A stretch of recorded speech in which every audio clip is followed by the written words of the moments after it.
Good evening, everyone, and welcome to another edition of Let's Talk About It. This is Susan Johnson, and my co-host, Dennis O'Brien, is out this week because he just had surgery on his throat, and he is recovering nicely, but we can't let him talk. And so I get to talk through the whole show, and I'm teasing him now. But anyway, we move on. We have great events going on in this week, during this weekend.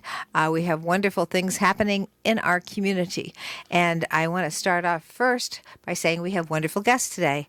And we will start off by saying welcome to Jana Butts from the Whitewater Park people. And also we have Kiara Holmes, who is a new executive director at the Windham History and Textile Museum. So welcome both of you to the show. Thank you. Thank you, Susan. It's an honor. It's great to have you here. And it's great to have you here to talk about the amazing things that we're going to be doing this weekend. And we're going to start off with Jana Butts and about the Whitewater Park. And tell us about the progress that's been going on there, which has been amazing. But also tell us why you're having a celebration tomorrow. Well, we're really excited. We were really blessed by Berkshire Bank, who has released the mortgage on the property on Bridge Street, 3.5 acres. I hope everybody's had a chance to enjoy it. It's where the farmers market was all summer, and it's where the Whitewater Park is. We are having a bonfire tomorrow evening at dusk to burn the mortgage and thank our supporters and friends. Berkshire Bank has been very generous to us over the years, and we really appreciate it. We want to show our thanks to them, and we want to join the community together in warmth and light and enjoy that wonderful place on Bridge Street, the Whitewater Park. I am so excited about that. I mean, when Barbara McGrath first proposed this a few years ago, I said, how will anybody ever get all that done? And you are all working so hard and consistently over the last several years to get this amazing work done. And now we have the bank pitching in and helping to get that done. And so tell us, I know I went to the farmer's market. What a great place to have the farmer's market with the water in the background and the nice warm sun. It was just a beautiful atmosphere for you to go pick vegetables from the farmers in the area. And so I was really thrilled to see the park open up for that. And I know there is many, many other things. Now that you are free from this mortgage, what's your vision? Well, there's a lot of opportunities that might come with future partnerships. We're hoping to partner with the town in promoting all the activities that develop the waterfront for the benefit of everyone. And we have some ideas for whitewater kayaking and for sustainable energy public art. So there's a lot of great ideas, and the property has is really being turned into a native habitat by folks from the Garden Club and many volunteers who are helping us plant native species out there. So it's part of our overall vision for River, Park, and Trails. And tomorrow night we're going to celebrate and burn up our mortgage so that there'll be new opportunities ahead of us. Oh, that is so wonderful, Jana. And I just thank you for coming on the radio today and announcing it. And just one other thing that's going on this weekend that before Jana has to run, but we want to talk about what's going on with the Walk for Warmth on Sunday. And we have this every year to help people who are unable to pay their electric bills and their oil and heating. And I just want to give a shout out to the Windham Area Interfaith Ministry for doing this in conjunction with all the religious organizations. And I just think it's a fabulous thing to be able to participate in it. And it is on Sunday, and it's usually in the afternoon. I apologize for not having the exact time, but it's a great event. Mm-hmm. Being warm is important in the wintertime, and when you can't, when that's at risk, I think it's so important to help people out.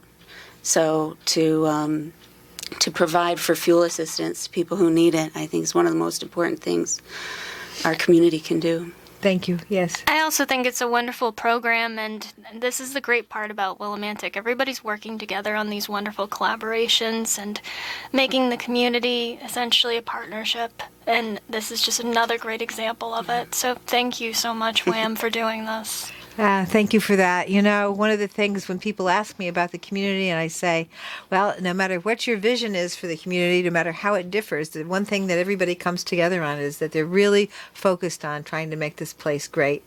And they work together, and they have the history and the connections between all the people here, whether you're new, who just moved in, or whether you've been here for multiple generations. Everybody is connected, making this place a great place to be. So I thank you, Jana, for being on the show with us and announcing that. And I will see you tomorrow afternoon. Very good. For Thank the you. Burn Up the Mortgage. I love the idea of that. I've been a lot Hot of chocolate and cookies. Oh, sounds great. Who doesn't Thank you. like a good fire? Exactly, especially. So Kiara Holmes, tell us some more about the the Wyndham History and Textile Museum. I was just reviewing your website, and I just happened to notice how the great celebration that you had over the last few months. With women's suffrage and the amendment 100 years old now to give women the right to vote. And so tell us a little bit about what you've been doing and where you're going. So, essentially, our exhibit on Unlacing the Corset, Unleashing the Vote just ended on November 7th, which was sad because it was such a great exhibit, honestly, to put together. I loved that, and I know when we were at the Capitol, when we celebrated the amendment that gave women the right to vote, we all wore white that day, and we got our picture and in the legislature. So it was really, really a great celebration. And to think it's just such a short period of time that we've been allowed to vote as women. It is incredible, and it's, again, it to believe that we didn't have that right initially is just surprising, and nowadays people don't realize how important it is until you don't have certain rights. So it's very wonderful to have the right to vote. I'm very glad about that. And moving forward, honestly, we're trying to bring in more community. We had ECSU here for a community caring day in October. But for what's right around the corner, November 27th, we have our wonderful Trees, Traditions, and Tiny Treasures opening up. So that is going to be exploring not only Christmas, but it's also going to be exploring other holidays too, because the mill was all about immigration and different ethnicities, and so we're trying to incorporate that with several different partnerships within this community and outside, actually. So that's going to be opening up on the 27th and run through January 2nd. Wonderful. Well, tell us about what you mean by how are you going to introduce the trees into this celebration you have? So the trees is more going to be a decorative element with a nod to different traditions. By different traditions, I mean we're going to have Kwanzaa, we're going to have Christmas in the Western and Orthodox, we're going to have Yule, Three Kings Day, and with some wonderful people like Yolanda Negron is actually going to be doing our Three Kings exhibit. Oh, So wonderful. that's exciting. And we also have storytelling nature. We are working with, actually today, the Wood Memorial Library and Museum from South Windsor came in to do First Peoples exhibit. So it's really an exciting partnership that we've been working with. And especially, I would love to tell you about La Befana. Have you heard of her before? No, I have not. So tell us all about her. So, on January 5th in Italy each year, excited children prepare for a late-night visit from La Befana. She's a grandmotherly woman who resembles a kindly witch. She brings gifts to good little children, depositing them in stockings hung above the hearth on the Feast of Epiphany, from which she gets her name. According to tradition, Befana was in her cottage sweeping the floor when she glanced out the window and saw a bright light in the night sky. Then the Magi happened upon her early in their quest for the babe in Bethlehem. They asked Befana for directions, told her they were following the star at the advice of royal astrologers, and intended to bring gifts to honor Christ child. She hosted them for an evening in her humble cottage, and the next morning they invited her to accompany them to Bethlehem. Busy cleaning her home, La Befana declined at first, but after left and she had second thoughts, quickly filled a basket with gifts to set off with them alone. Although she followed the same star, she was unable to find the the wise men, and on January 6th, the Epiphany happened. I see. That's how it happened. Now we understand. It was actually a woman who created the January 6th holiday.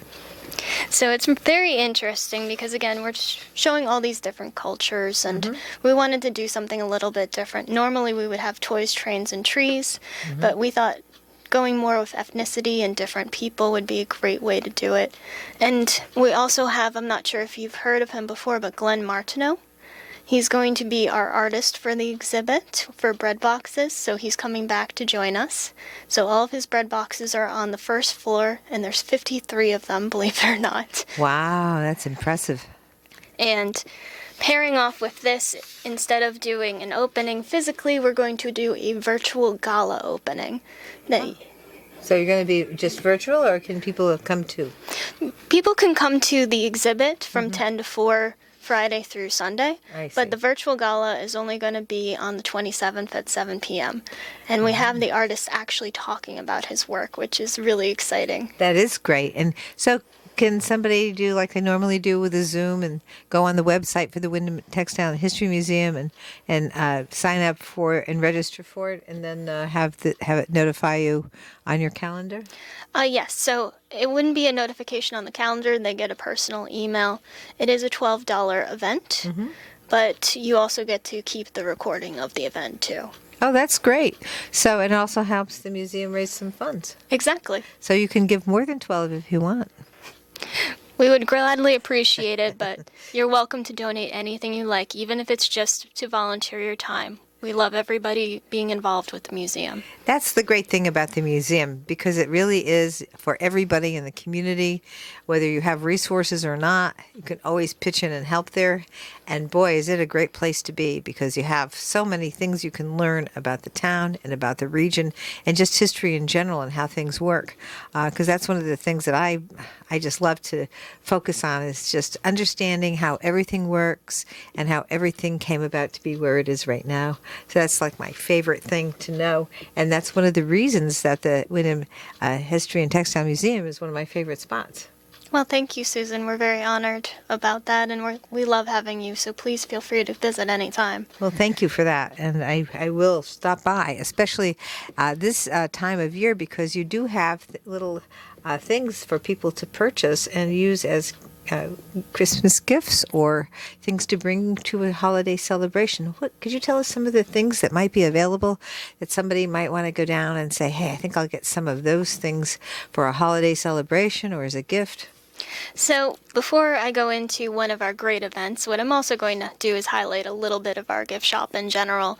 We have some wonderful Christmas ornaments. We also have some honey. We do have local consigners in our gift shop, so definitely check that out. And I mean by everything from honey to soap to even artwork. And then we have wonderful holiday pot holders, aprons, and several other wonderful wares. And that's just for our gift shop alone.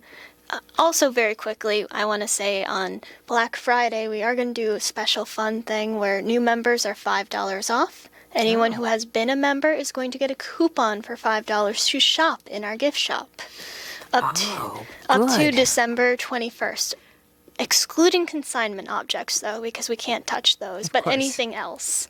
So that's one of our fun promotions coming up. But then, if you really want to do more holiday shopping other than our gift shop, we're going to have some great local artisans coming in for holiday shop. We're bringing it back this year, so we're really excited. So that's going to be 2 days, the first weekend of December and the second from 10 to 4 in our Dugan building. And that's going to be several different things. We're going to have scrimshaw, we're going to have textiles, we're going to have jewelry, we're going to have several other wonderful artisans. And again, they'll be there 10 to 4.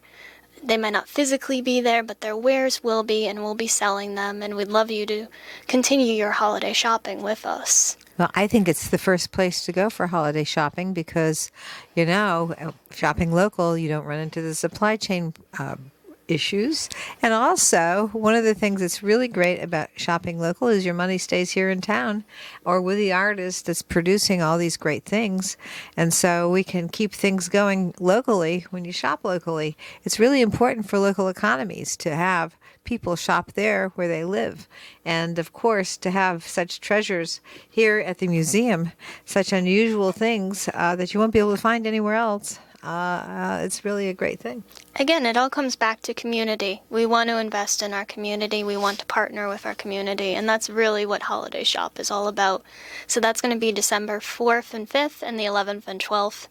And usually what we try to do also is we try to dress in holiday cheer when we go into the building too. You don't have to, but it's a lot of fun, Just get in that holiday spirit. I can tell you might be working with Chelsea. Well, I will say that I saw some of her design costumes, and let me just say, wow, what an impressive seamstress she is. And she's really an artist when it comes to putting some of these historic pieces of art together that she uses as costumes. Oh, I will agree completely. And Chelsea is absolutely amazing as a seamstress as well as a director of curatorial affairs. So she's absolutely amazing. But just a quick side note, I love dressing up for the holidays too. Although I am not a seamstress by any means. Well, neither am I. And so, and I like to dress up, but I think maybe my idea of what dressing up is maybe different than what you're talking about. I'll just put on a suit. A holiday suit, green and red is perfect. Well, I got honestly. green. or just green. Okay. Holiday colors is always okay. fun. All right, well, good. Thanks for the hints on what to do. Well, I would also like to say I always think that you dress beautifully. Oh my for goodness! every occasion. Oh, so well, now you've made my evening. Thank you so much, and so do you. Very, very well. I'm flattered. Thank you. Thank you so much. Well, this is excellent stuff. Talking about the gifts, what about little ones? What types of things can we look to at the museum for the little ones? So for the little ones, we're actually going to have this great Teddy Bear Tea Kids Club. Ooh. And that is going to be on December 18th at 2 p.m. Discover that Americans celebrate many traditions that come from around the world. It includes crafts and a piñata. Of course, we do ask for masks because of COVID still, but we do want everyone to have a fun time at the museum, and we're really glad to essentially do events like this with the community. And we really hope everyone's going to come out. I hope so too. And of course, the little ones, any little one between, they're just able to get the vaccinations now. They were just approved, so they may not be through the whole process of getting a vaccination. So from the children, 5 and up now, they can get it, but they're still not going to probably be, because it's like 2 weeks, and then you have another 2 weeks, and depending on when the parents get them in there, there will be maybe a little time. So it's important to think of the children when we're going places, and wear the mask, and just make sure that we can take care of all our little ones, and just remember that this thing, we don't really know the whole impact, because while they're reporting that children aren't affected as much, don't forget they were also at home most of the time, so we really didn't have good data while they were reporting that.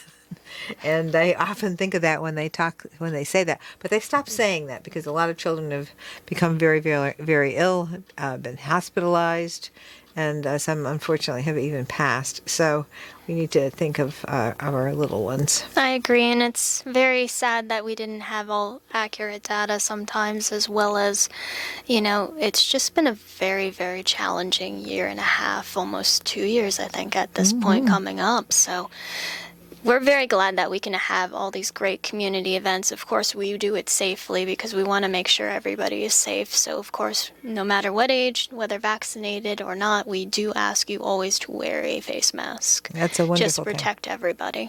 Exactly. That's right. And that's the easiest way to get it done, and the safest way for everybody to be able to get out and do what you normally do. And all you got to do is follow the little protocols, and you can get out there, the kids can get out there, and everybody can do do what they want to do, and that makes it easy and fun. And I agree. And also to add on to our kids' fun of things, I didn't put this on a list because we don't have an official date yet, but we're Okay. going to have La Befana visiting us. Wow. And she's going to feel free to have your kids come in and take pictures with her and everything like that. Wow, that's amazing. How did you get her back from Italy?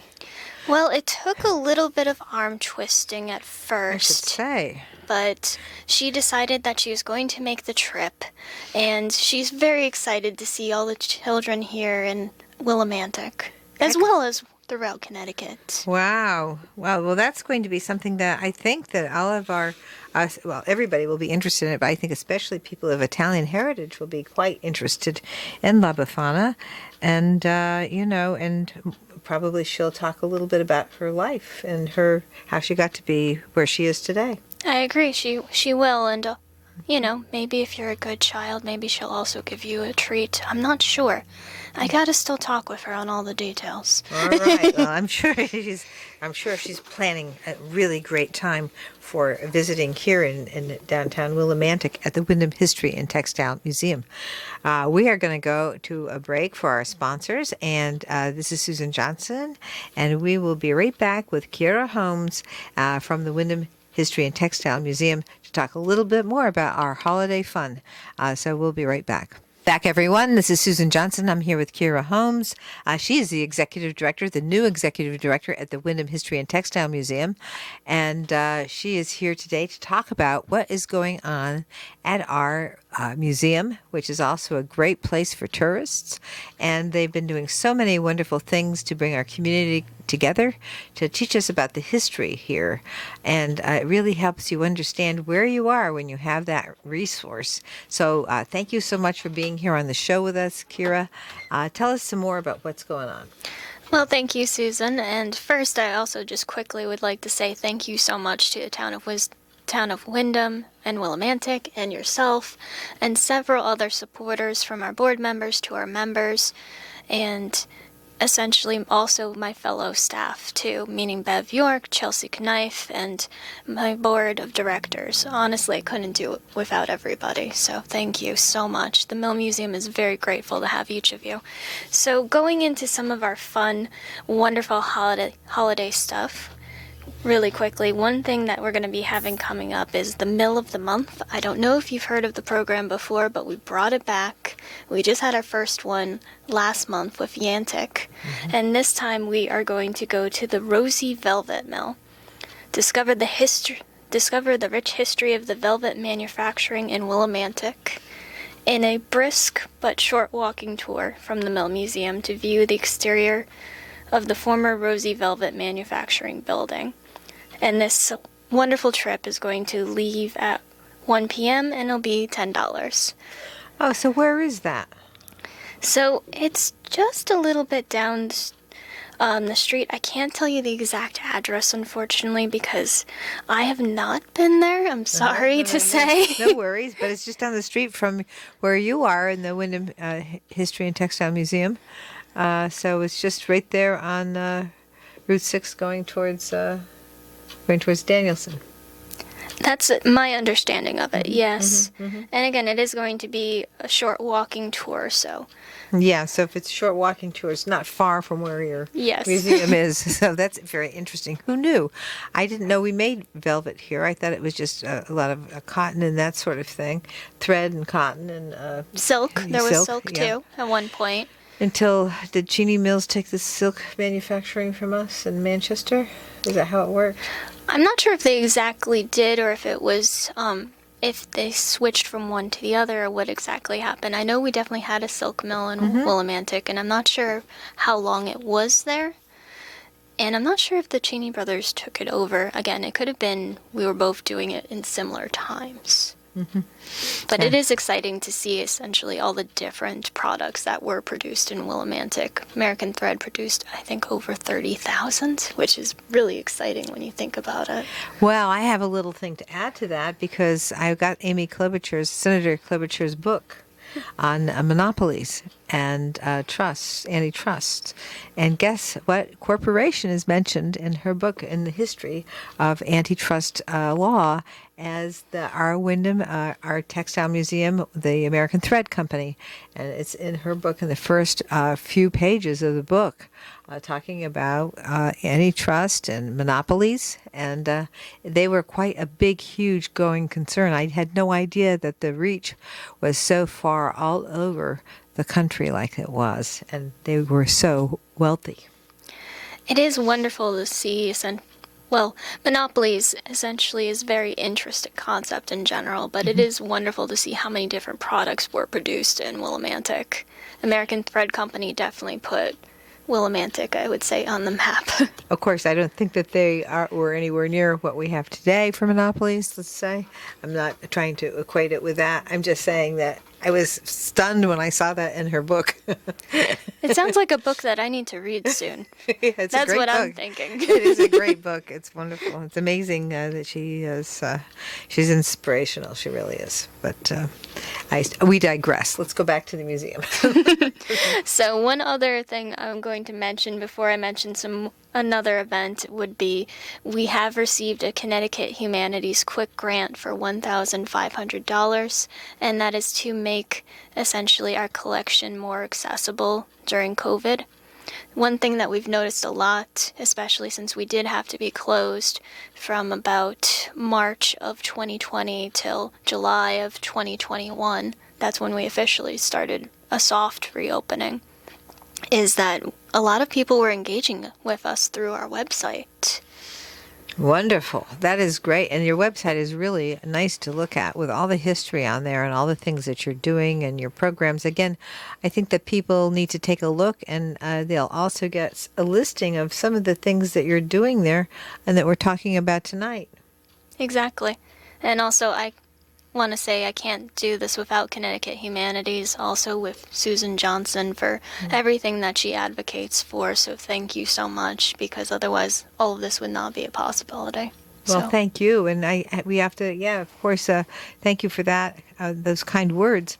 And of course, I'm very supportive, and so is the delegation for this area, very supportive of the Wyndham Mills Textile Museum. Very, very supportive, as the council has been very supportive. And so everybody realizes that what a great facility it is, and what wonderful people we have there working, like you and your board and Bev York, just people who are really focused on getting information to the people and talking to the region and talking to the people who come through here as tourists.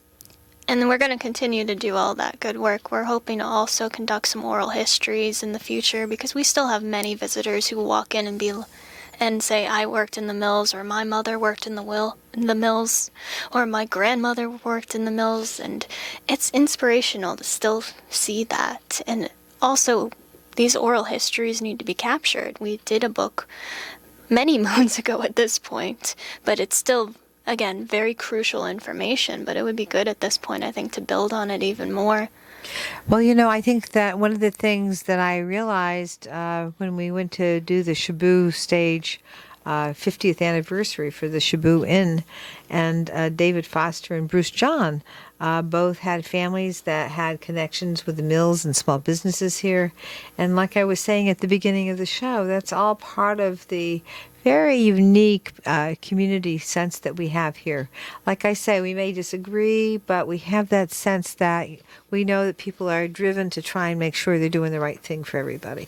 I agree completely. And also, it also shows you all the different diversity that happens as well, because with the mills, it was, again, immigration that That's really right. brought everybody together, and all these different ethnicities, and then you see all these different churches emerge, and buildings and clubs, and it's just wonderful to see, honestly, how everything sprouted. Mm-hmm. It really is, and it still is something that I think is so different, perhaps, than many of the larger cities. Right? When you get to some of the larger cities, you don't have this kind of small community connection that you have here, and I think that just makes this place so unique. I agree completely. And building on that, I want to bring up one of our other events, which I'm hoping, if you don't mind, not trying to put you on the spot, would love to have you come back and help us with.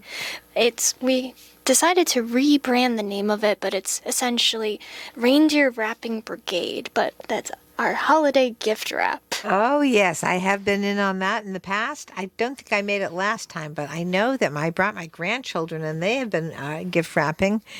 And I think it might have had something to do with COVID or my schedule. I'm not sure what it was last year, but I know that they have been part of this. I know Katie had actually used it as part of her course, community service thing that she does for school. And I know Maggie now is old enough to help out too. So we'll see if we can bring in the grandchildren. And I certainly will do it unless I'll try. But I'll really work at trying to make sure my schedule is clear for helping with the wrapping. We would love to have you as well as your grandchildren and anybody else. So basically, for anyone who doesn't know what the event is about, we go to Eastbrook Mall, and this year is going to be December 18th through the 24th, and we will wrap your holiday gifts for you.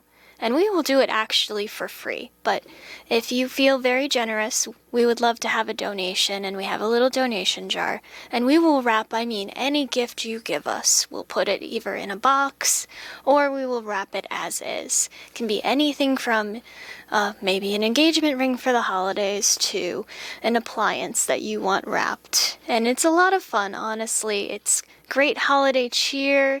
You have smiling faces. Some of us really get decked out. I dressed as a holiday elf last year. It was a lot of fun. Ah, very nice. Very nice. I hadn't dressed up yet, but maybe I'll wear something green. Definitely. It's definitely the time that you can embrace your inner elf if you want to. And for anyone who knows the movie Elf, you know exactly what I'm saying.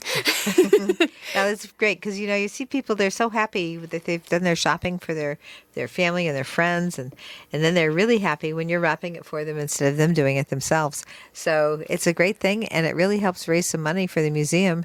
And it's just another thing that the museum does to be part of the community and part of the region. And, so it's very exciting.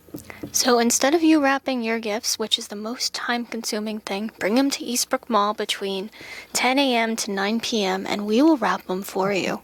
And also, if you're interested in volunteering in this great event, please contact us at themillmuseum@gmail.com. We would love to have more volunteers. We usually have at least 3 wrappers and 1 person at the head of everything, and it's a lot of fun, honestly. You don't have to know how to wrap in order to help. You can also refill stations or be the behind-the-scenes work or go into the mall and say hi to people. Do you want us to wrap your gifts? It's a lot of fun, and it's a great way to get to know your community, too. Well, I have refined my wrapping skills doing that work, so. I bet you were always a good rapper. Well, depends on if you're talking about talking or rapping. I guess, too, the both are different skills, but I think you're probably great at everything. Well, it's very kind of you to say. But, it is a great thing for the museum, and it's another way that we can help the museum sustain the great work that they do. And so I'm very excited about you're doing that from the 18th to the 24th. Yes, exactly. Very good. Come, if you want to, come spend the beginning of Christmas Eve with us while we've wrapped your gifts for the next day. Oh, that is great. And that's probably, it stops at 6 o'clock like usually it does on Christmas Eve, right? As far as I know, I think it does stop at 6. Mm-hmm. Yeah, it's been the tradition. But who knows? Things change, right? Things are always changing, right? Yeah, it's been quite amazing. We've all gone through so many changes.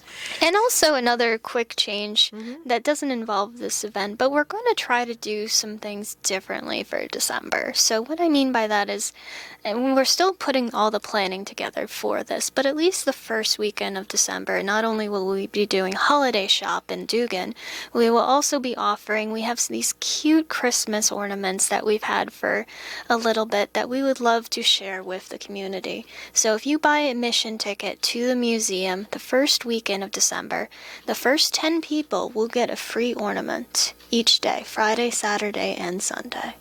Wow, that's very nice. And I love the ornaments that had been produced back in the day by the museum always would depict a nice historic building and give the year. And those are the kinds of things that really make your Christmas tree part of the community. Exactly. And we want to share the community with everybody. We want to show you what our wonderful history museum brings. We want to partner with you, and we want to spread holiday cheer. Yeah, it gives people that connection that, other places really don't have the chance to provide. And we're here to do that and make sure that everybody participates. So tell us again a little bit more about some of the things that are for sale at the museum that people will be able to use as gifts or use for themselves during the holidays. So we also have, again, in our gift shop, we have jewelry. I'm not sure how many people have checked out our gift shop, but we actually have button earrings. Oh, I love that. Or if you are a seamstress, we actually sell buttons too. So it's 12 buttons for $1, and you can pick which buttons you want. Mm-hmm. And we do have several button jars for you to explore. We have prints. We have, I don't know how many people have heard of Andy Wyeth, the great artist. Oh, yes. We have these beautiful prints that he did for us, as well as we had in October a signing of prints with him. Oh, you have new signings of the prints? We have more signings. Wow. It's the same prints, but Right. essentially we got them signed. So I have two of his prints. I have the one that's over the bridge there, looking at the back part of the mills, and then I have the one that's the front part of the mills. Wonderful. And those So- are great. So you don't have the Mill Girl one? I do have the Mill Girl one, but I gave it to my daughter, Oh, and she has that, and we have that one too. But I have those two. But the Mill Girl one, I didn't mention it. Maybe I should get that again for my own house. it's a beautiful print. It is a beautiful print. Going up the stairs there, it's excellent, and I do like that. So maybe it's time for me to add that to the collection for me, instead of just giving one to Leslie.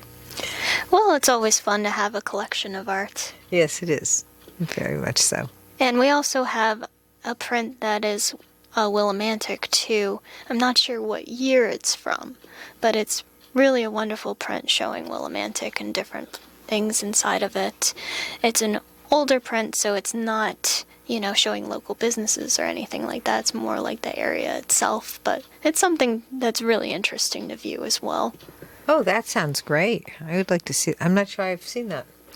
Yeah, I think we've been doing some different things and unearthing things, and I think we just kind of recently refound it. Yeah. That's a great thing about museums, honestly. You have a collection that's so varied. Of course, this did not come from our collection, so don't worry, guys. But it's just interesting when you essentially are reorganizing and you're like, oh, yes, we have this.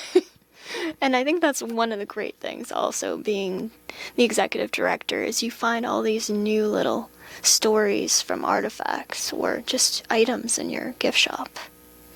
Absolutely. Very, very good. So this is good. So we want to just make sure people know, go through the calendar a little bit and tell us about, what's going to happen this weekend and right after Thanksgiving weekend, so people will have those ideas fresh in their minds. All right, so this weekend we essentially are still working on our wonderful Trees, Traditions, and Tiny Treasures exhibit. So you can walk through if you want, but the biggest part is going to be November 27th when it officially opens, that you can see the full exhibit. And then if you want to go to our virtual gala and get some more insight, that's again November 27th, but at 7 p.m. at night. Register through Mill Museum register through our website, the Mill Museum. Essentially do a Google search, you can find it, and go to our events page, and that way you can register for the gala. It's $12. Then we have our holiday shop, 4th, 5th, 11th, and 12th, 10 to 4 in Dugan Building. Middle of the month on December 11th. Teddy Bear Tea Kids Club on December 18th. And then December 18th through the 24th, Reindeer Wrapping Brigade. And these are just some. There's going to be other things added, and like I said, little fun giveaways like November 27th, we are November 26th, Black Friday, we are going to do the deal on new members as well as members who've been part of us who come in that day get a free coupon for $5 in our gift shop. And then the first weekend of December, we are going to do a fun free giveaway of ornaments for the first 10 people each day. Oh, that is so great. And are you selling the ornaments as well? Yes, we are. Okay, great. Great to know. And are they ornaments that are new, or are they ornaments that have been sold before? They are ornaments that have been sold before with, again, buildings that we've had. And we just want to be able to essentially share with the community, and that's why it might be fun. We're hoping to do some other stuff. And again, La Befana is going to be visiting us at some point, so definitely stay tuned to our website and Facebook page for that.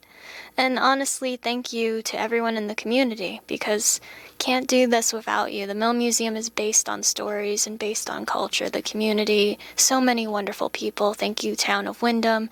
Thank you, all of our supporters like Connecticut Humanities, who's given us money, Paggio Trust. And thank you, Susan Johnson, also for having me on this show, because we can't do it without you either. You've done so much for the museum, and we're really very grateful. Oh, thank you for that. I really love the museum. I love the great work that everybody's done. And I love the idea that it helps bring our community and our region together and helps us understand just exactly who we are. Because of that information, that's how you can really say, hey, imagine this. This is a beautiful place, and this is how we are, and this is how we keep rebuilding ourselves, because we understand that we can do that, and that's who we are. So. And I agree completely, and that's why I also have to thank my dynamic board, because they also have different experiences, and not all from this Willimantic community, but some from other different communities, and they came from textile essentially background too, and it's just wonderful to see everybody building on the knowledge and having their own ideas and working together. And also thank you to all the staff like Bev York, Chelsea Knife, Jamie Eves. I have so many wonderful people working with me. Honestly, between the board, the staff, and everybody in this community, I'm very lucky. The Mill Museum is great and can only get greater with the partnerships with everybody. Absolutely. So well said. And one of the other things we want to remind everybody about is the fact that we're going to have the Whitewater Partnership is getting together on Bridge Street, and they're having a bonfire to burn the mortgage, because Berkshire Bank has written off the mortgage, and it's given them the freedom to move forward with their plans, which are amazing and extensive. So don't forget to go Saturday afternoon, just at dusk, and be part of the bonfire and the celebration for that beautiful area that they're working on. It's amazing what they've done, and it looks beautiful, and they just keep improving the area. It's where the farmers market was this last summer. And also on the 21st, think of our friends and neighbors and go to the Walk for Warmth. Nice article in the Chronicle today about the Walk for Warmth. So please bundle up and take a walk for warmth. It's a 2-mile walk, and it's really well worth getting together as a community again. The people from the region come all the way to help all the wonderful humanitarian things that go on at the Windham Area Interfaith Ministry. So please, let's all get together and pitch in and do all kinds of fun things and help our neighbors as well. The community is all of us working together. Remember that. Thank you so much. It's great to have you, Kara Holmes, on Let's Talk About It. This is Susan Johnson, and we'll be back next week. Is Black Friday, and we'll be back with a short show and then the parade, so don't forget.